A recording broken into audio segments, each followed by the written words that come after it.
Hi friends! இன்னைக்கு ஒரு vlog பார்க்கலாமா? இது போன சண்டே எடுத்த வீடியோ தாங்க. காலையில வந்து தோசை ஊத்தி தேங்காய் சட்னி செஞ்சு சாப்பிட்டாச்சு. அதுக்கப்புறம் கையோட டீயும் போட்டு குடிச்சிட்டு, மதியம் சமையல் பார்த்துக்கலாம் அப்படின்னு விட்டாச்சு. சிக்கன் எடுத்துட்டு வந்திருந்தோம். அதுக்கு ஃபர்ஸ்ட்டு வந்து சிக்கன் சம்மந்தி செஞ்சிடலான்னு சொல்லிட்டு, அதுக்கு ஒரு பாத்திரத்தில தண்ணி ஊத்திட்டு, தேவையான சிக்கன் போட்டுட்டு, கொஞ்சமா மஞ்சத்தூள், உப்பு போட்டுக்கோங்க. நல்லா வேக வச்சு எடுத்துக்கோங்க. அதுக்கப்புறம் ஒரு கடாயில வந்து தேங்காய் எண்ணெய் ஊத்திக்கோங்க. தேங்காய் எண்ணெய் ஊத்திட்டு வேக வச்ச சிக்கன கொஞ்சம் கொஞ்சமா வந்து சின்னதா பிச்சு போட்டுக்கோங்க. அத அப்படியே போட்டு நல்லா வந்து வறுத்து எடுத்துக்கோங்க. இதுக்கு கண்டிப்பா தேங்காய் எண்ணெயில தாங்க செய்யணும். இது நல்லா வறுத்ததுக்கு அப்புறமா, அது கூட வந்து மிளகாத்தூள் கொஞ்சமா போட்டுக்கோங்க. அதுக்கப்புறம் தனியாத்தூள், கரம் மசாலா தூள் போட்டுக்கோங்க. உப்பு போட தேவையில்ல. ஏற்கனவே நம்ம உப்பு போட்டு தான் சிக்கன வேக வச்சிருக்கோம். அதனால வந்து இந்த மசாலா மட்டும் போட்டு நல்லா வந்து வறுத்து எடுத்து தனியா வச்சுக்கோங்க. சிக்கன் வந்து ஒரு 5, 6 பீஸ் இருந்துச்சுனாலும் போதும். சூப்பரா இருக்கும்.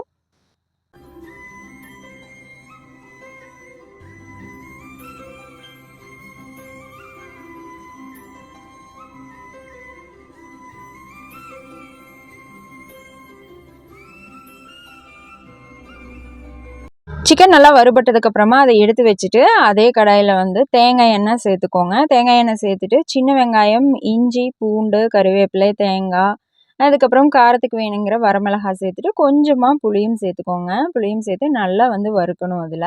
இதுக்கு வந்து கண்டிப்பா சின்ன வெங்காயம் தான் சேர்த்தணும். தேங்காய் எண்ணெய் தான் சேர்த்தணும். அப்பதான் சூப்பரா இருக்கும். இஞ்சி வந்து கொஞ்சமா இருந்ததுன்னா போதுங்க. பூண்டு ஒரு 4, 5 பல் போட்டுட்டு, அதுக்கப்புறம் தேங்காய் கொஞ்சம் நெறையா சேர்த்துனீங்க அப்படின்னா, டேஸ்ட் நல்லாயிருக்கும்.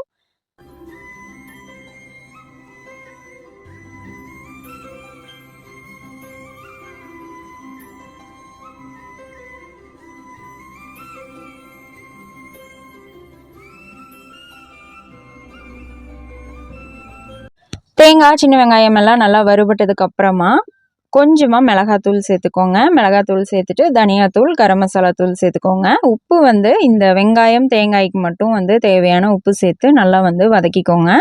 ஏன்னா, சிக்கன்ல ஏற்கனவே நம்ம வந்து உப்பு சேர்த்துருக்கோம். அதனால இதுக்கு அளவா மட்டும் சேர்த்தோம்னா போதும். இது நல்லா வறுத்ததுக்கு அப்புறமா, நம்ம ஏற்கனவே வறுத்து வச்சிருக்கோம் இல்லையா சிக்கன, அதையும் சேர்த்து ஒரு பெரட்டி எடுத்துட்டு, நல்லா வந்து அரைச்சு எடுத்துக்க வேண்டியது தான். இது வந்து நல்லா நைஸாலாம் அரைக்க வேண்டியதில்ல. தண்ணி ஊத்தியெல்லாம் அரைக்க வேண்டியதில்ல. அப்படியே கொரகொரப்பாவே அரைச்சோம் அப்படின்னாலே போதும். சிக்கன் இருக்கிறதுனால இந்த அளவு தான் அரைப்படும். இது வந்து சாப்பாட்டுக்கு வந்து நம்ம தேங்காய் எண்ணெய், இல்ல நல்லெண்ணெய் ஊத்தி சாப்பிட்டுக்கலாம். ரச சாதத்துக்கும் சூப்பரா இருக்கும். இல்ல நம்ம வந்து சிக்கன் குழம்பு வச்சிருக்கோம் இல்லைங்களா? சிக்கன் குழம்பு கூடயும் வந்து இந்த சம்மந்தி வந்து சேர்த்து சாப்பிடலாம். சூப்பரா இருக்கும். அடுத்தது மிளகு கோழி வறுவல் செய்றதுக்காக ஒரு கடாயில கடலெண்ணெய் சேர்த்துக்கோங்க. அதுக்கப்புறம் சின்ன வெங்காயம் கொஞ்சம் நெறையவே சேர்த்துக்கோங்க. அதுக்கப்புறம் இஞ்சி, பூண்டு, கறிவேப்பிலை எல்லாம் சேர்த்து நல்லா வதக்கிக்கோங்க. வெங்காயம், பூண்டெல்லாம் நல்லா வதங்குனதுக்கு அப்புறமா, ஒரே ஒரு தக்காளிய பொடியா கட் பண்ணி சேர்த்துக்கோங்க. தக்காளியும் வதங்குனதுக்கு அப்புறமா, அதுக்கப்புறம் மஞ்சத்தூள், மிளகாத்தூள், தனியாத்தூள் எல்லாம் போட்டுக்கோங்க. இதுல வந்து மிளகா சேர்த்த போறதில்ல. அதனால மிளகாத்தூளோட காரம் மட்டும் தான். அதனால எவ்வளோ காரம் தேவையோ அந்த அளவு மிளகாத்தூள் சேர்த்துக்கோங்க. இதெல்லாம் வந்து நல்லா வதங்கிரணும். வதங்குனதுக்கு அப்புறமா கடைசியா கொஞ்சம் நெறையவே தேங்காய் சேர்த்து நல்லா வந்து வதக்கிக்க வேண்டியது தான்.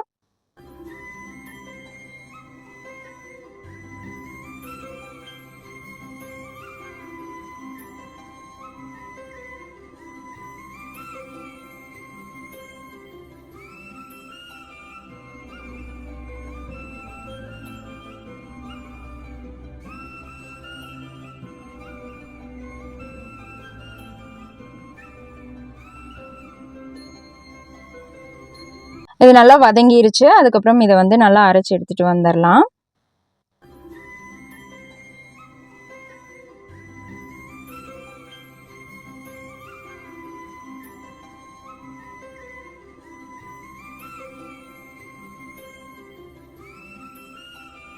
இது வந்து கடலெண்ணெயில, இல்ல நல்லெண்ணெயில செஞ்சோம் அப்படின்னா நல்லாயிருக்கும். நான் கடலெண்ணெய் தான் சேர்த்துருக்கேன். கடலெண்ணெயில சோம்பு சேர்த்துக்கோங்க. இதுக்கு வந்து கடுகுலாம் வேண்டியதில்ல. சோம்பு தான் சேர்த்தணும்.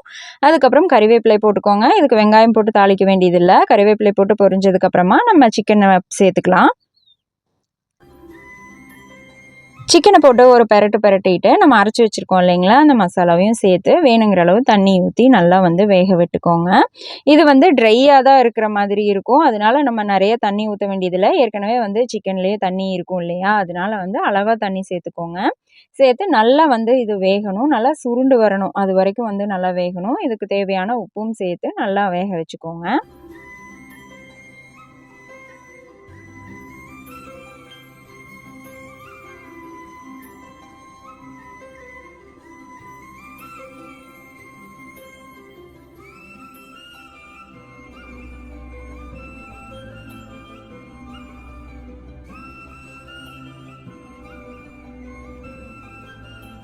அதுக்கப்புறம் இந்தளவு நல்லா வெந்ததுக்கப்புறமா நல்லா சுருண்டு வந்துருச்சு இல்லைங்களா, இதுக்கப்புறம் வந்து மிளகை நல்லா நுணுக்கி வச்சுருக்கேன். அந்த மிளகை வந்து சேர்த்துக்கலாம். சேர்த்துட்டு கடைசியாக வந்து மல்லி இலை சேர்த்து இறக்கணும் அப்படின்னா மிளகு கோழி வறுவல் ரெடி ஆயிரும்.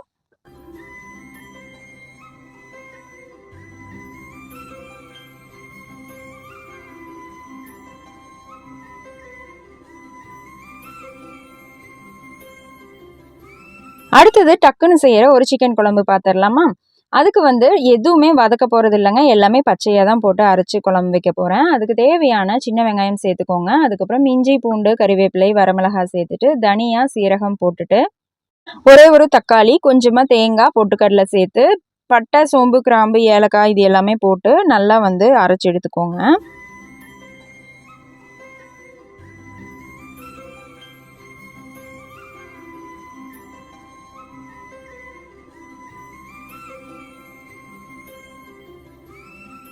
இது வந்து நான் குக்கரில் தான் செய்ய போகிறேன். தேங்காய் எண்ணெய் ஊற்றிட்டு கொஞ்சமாக கடுகு போட்டு வெங்காயம் தக்காளி ஒரே ஒரு தக்காளி போட்டுட்டு கறிவேப்பிலை போட்டு நல்லா வதங்கினதுக்கப்புறமா சிக்கன் எடுத்து போட்டு ஒரு பெரட்டிட்டு அரைச்சி வச்சுருக்கோம் இல்லையா, அந்த மசாலாவையும் சேர்த்திட்டு கொஞ்சமாக மிளகாத்தூள் சேர்த்துக்கோங்க. காரத்துக்கு பத்தலை அப்படின்னா மிளகாத்தூள் சேர்த்துக்கலாம். மஞ்சத்தூள் சேர்த்துட்டு தேவைன்னா சிக்கன் மசாலாவும் சேர்த்து தேவையான அளவு உப்பு சேர்த்துட்டு தண்ணி எவ்வளோ வேணுமோ அவ்வளோ தண்ணி சேர்த்துட்டு ஒரே ஒரு விசில் விட்டு இறக்கணும் அப்படின்னா சூப்பரான சிக்கன் குழம்பு ரெடி ஆயிரும்.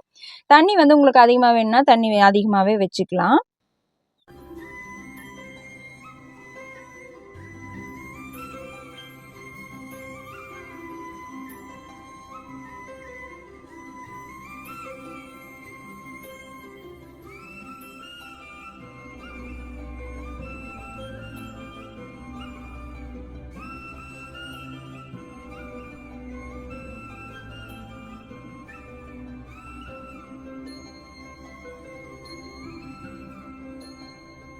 அவ்வளோதாங்க, எல்லாம் ரெடி ஆயிடுச்சு. போன சண்டே இதுதான் ஸ்பெஷலு. ஒயிட் ரைஸ், அதுக்கப்புறம் சிக்கன் குழம்பு, அதுக்கப்புறம் மிளகு கோழி வறுவல், சிக்கன் சம்மந்தி, அதுக்கப்புறம் பச்சை புளி ரசம். அது எப்பவுமே வந்து பார்த்திங்கன்னா நான்வெஜ் செய்கிறோம் ஒயிட் ரைஸ் வைக்கிறோம் அப்படின்னாலே வந்து பச்சை புளி ரசம் வச்சுருவோம்.